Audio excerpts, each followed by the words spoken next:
Well, good morning and welcome to our devotional time this morning. I trust everyone is doing okay.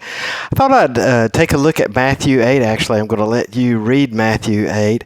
But Matthew 8 is the conclusion where Jesus has finished his Sermon on the Mount, a very famous sermon, obviously. But as he's leaving the Sermon on the Mount, he's greeted in chapter 8 of Matthew by a leper who calls out and says, make me clean.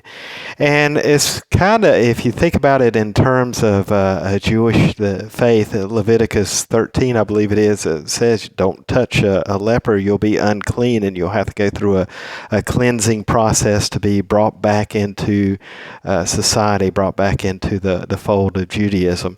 And so, in a sense, we would say, well, Jesus is in a quandary now. What's he going to do?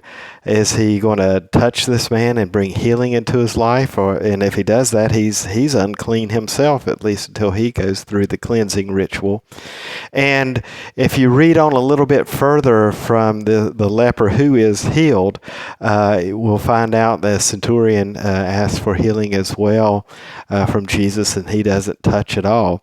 And yet here in this particular passage of Matthew 8 with the leper, Jesus does touch the man. And so obviously there's something going on here.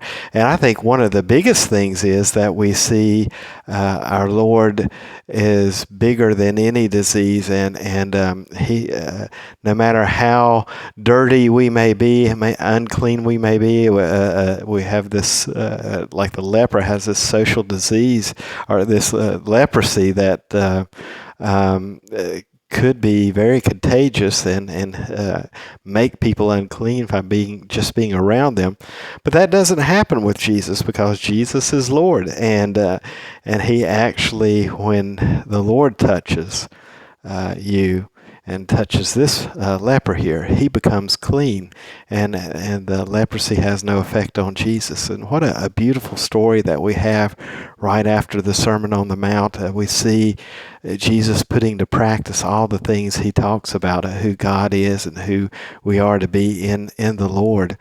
And I think that's a wonderful story to ponder this morning as we go through our week here, and think, are there some things in my life that I need God to touch? And have I been holding back? And let's not hold back, because with the touch of the Master's hands, we can be made whole, we can be made clean, we can be set free.